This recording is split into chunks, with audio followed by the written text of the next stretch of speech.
علیکم ورحمۃ اللہ وبرکاتہ نحمده ونصلی علی رسولہ الکریم اما بعد فاعوذ باللہ من الشیطان الرجیم بسم اللہ الرحمن الرحیم۔ آج آپ سیکھیں گے سورۃ المائدہ جو کہ ایک مدنی سورت ہے۔ اس کے بارے میں آتا ہے کہ سیدنا عبداللہ بن عمر رضی اللہ تعالی عنہ بیان کرتے ہیں کہ سب سے آخر میں نازل ہونے والی سورت سورۃ المائدہ ہے۔ بسم اللہ الرحمن الرحیم، اللہ کے نام سے جو بے حد رحم والا نہایت مہربان ہے۔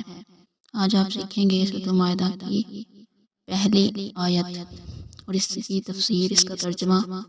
یا ایھا الذین آمنوا اوفوا بالعقود، اے لوگو جو ایمان لائے ہو عہد پورے کرو۔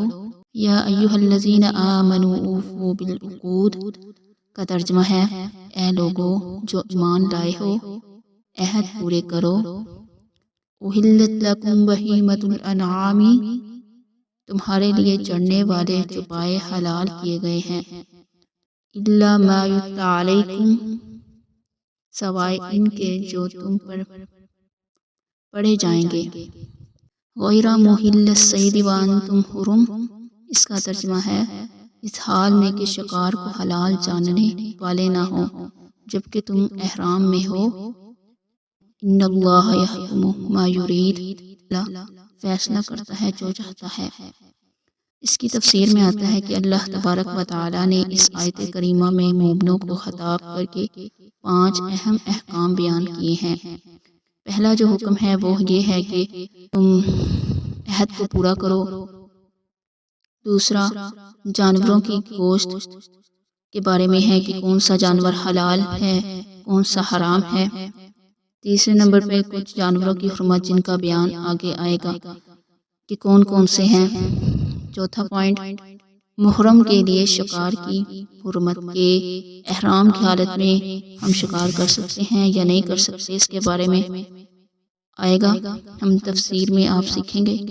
اور پانچواں پوائنٹ، اور غیر محرم کے لیے غیر حرم میں شکار کی حلت۔ پہلے ہم فرسٹ پوائنٹ پڑھ لیتے ہیں۔ یا ایھا الذین آمنوا اوفوا بالعقود، اس کے بارے میں تفسیر میں آتا ہے کہ اللہ تبارک و تعالی نے اپنے مومن بندوں کو تمام عقود و عہد کو پورا کرنے کا حکم دیا ہے، کیونکہ ایمان کا یہی تقاضا ہے کہ مومن اللہ کا نافرمان نہ ہو اور وہ اپنی اجتماعی زندگی میں خائن یعنی کہ خیانت دار، ہیرا پھیری کرنے والا، بد عہد یعنی کہ عہد کو پورا نہ کرنے والا یا دھوکہ دینے والا نہ بنے۔ بنی اسرائیل کی آیت نمبر 34 میں اللہ تبارک و تعالی فرماتے ہیں وَأَوْفُوا بِالْعَهْدِ إِنَّ الْعَهْدَ كَانَ مَسْئُولًا، اور عہد کو پورا کرو، بے شک عہد کا سوال ہوگا۔ اسی طرح قرآن مجید کی ایک اور سورت رعد میں اللہ تبارک و تعالی فرماتے ہیں پھر کیا وہ شخص جو جانتا ہے کہ بے شک جو کچھ تیرے رب کی جانب سے تیری طرف اتارا گیا وہی حق ہے وہی سچ ہے، اس شخص کی طرح ہے جو اندھا ہے، نصیحت کو عقلوں والے ہی قبول کرتے ہیں اور اللہ تبارک و تعالی کا عہد پورا کرتے ہیں اور پختہ عہد کو نہیں توڑتے۔ اسی طرح قرآن مجید کی اسی صورت میں ایک آیت ہے 25، اس میں اللہ تبارک و تعالی فرماتے ہیں اور وہ لوگ جو اللہ کے عہد کو اسے پختہ کرنے کے بعد توڑ دیتے ہیں اور اس چیز کو کاٹ دیتے ہیں جس کے متعلق اللہ تبارک و تعالی نے حکم دیا ہے کہ اسے ملایا جائے اور زمین میں فساد کرتے ہیں، یہی لوگ ہیں جن کے لیے لعنت ہے اور انہی کے لیے اس گھر کی خرابی ہے۔ دوسرا پوائنٹ ہے احلت لکم بہیمۃ الانعام، ان سے مراد اونٹ، گائیں، بیر اور بکریاں ہیں۔ ان چپاؤں میں درندے داخل نہیں ہیں۔ درندے وہ ہیں جن کے جیسے کہ شیر، چیتا، جن کے نکیلے دانت ہوتے ہیں اور جو گوشت کھاتے ہیں، ایسے جانور وہ شامل نہیں ہیں، انہیں ہم ذبح کر کے کھا نہیں سکتے۔ حدیث میں آتا ہے کہ حضرت ابو سعید خدری رضی اللہ تعالی عنہ بیان کرتے ہیں کہ ہم نے عرض کی اللہ کے رسول صلی اللہ علیہ وآلہ وسلم، ہم اونٹنی نہر کرتے ہیں، نہر کا مطلب قربانی، ہم اونٹنی کی قربانی کرتے ہیں، گائے اور بکری ذبح کرتے ہیں تو ان کے پیٹ سے بچے بھی نکل آتے ہیں، تو کیا ہم ان کو پھینک دیں یا کھا لیا کریں؟ تو رسول اللہ صلی اللہ علیہ وآلہ وسلم نے فرمایا اگر تم چاہو تو کھا سکتے ہو، کیونکہ ان کی ماں کا ذبح کرنا ہی کافی ہے۔ یعنی کہ اگر آپ کوئی بھی جانور، یعنی کہ جو اونٹنی، گائے، بکری، کوئی بھی جو اللہ تبارک و تعالیٰ نے حلال قرار دیا ہو، وہ اگر آپ ذبح کرتے ہیں تو اس کے پیٹ میں سے کوئی بچہ ان کا نکلتا ہے تو وہ بھی ذبح ہی مانا جائے گا، کیونکہ جب ماں کی قربانی ہو گئی تو بچے کی آٹومیٹکلی ہو جاتی ہے۔ سیدنا ابو ہریرہ بیان کرتے ہیں کہ رسول اللہ صلی اللہ علیہ وآلہ وسلم نے فرمایا ہر کچلی والے درندے کا گوشت کھانا حرام ہے۔ یہ صحیح مسلم کی حدیث ہے جس میں کچلے والے جانور درندے کا ذکر آیا ہے۔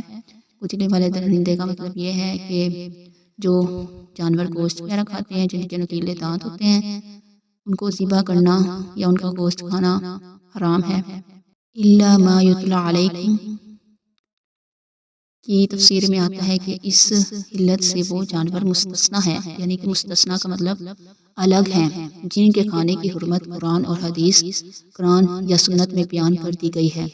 سورۃ المائدہ کی 3 نمبر آیت میں اللہ تبارک و تعالیٰ فرماتے ہیں تم پر مردار حرام کیا گیا ہے اور خون اور خنزیر کا گوشت اور وہ جس پر غیر اللہ کا نام پکارا جائے اور گلا گھونٹنے والا جانور اور جسے چوٹ لگی ہو اور گرنے والا اور جسے سینگ لگا ہو، یعنی کہ جو زخمی وغیرہ ہوتے ہیں اکثر کچھ، اور جسے درندے نے کھایا ہو، ایسے جو جانور ہیں وہ آپ پہ حرام ہیں۔ غیر محل الصید وانتم حرم، اس کی تفسیر یہ ہے کہ حالت احرام میں شکار کرنا حرام ہے۔ کوئی شخص ہے وہ حج کر رہا ہے، عمرہ کر رہا ہے، تو وہ اس حالت میں وہاں جا کر وہاں کے جنگلوں میں، مدینہ کے اندر، مکہ کے اندر، وہاں پہ تو وہاں جا کے کوئی بھی جانور کا شکار کرنا حرام ہے۔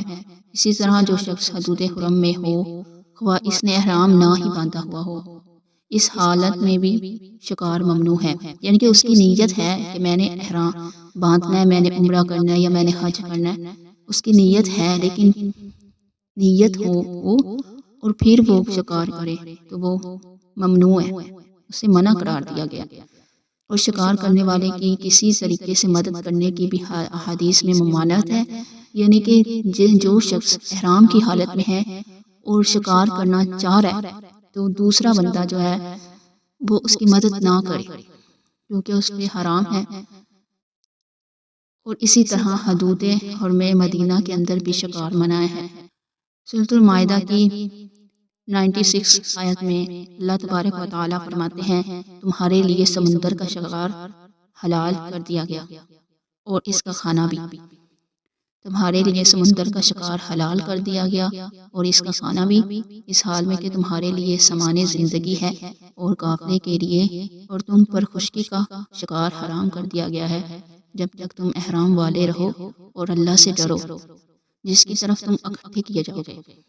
ان اللہ یحکم ما یرید۔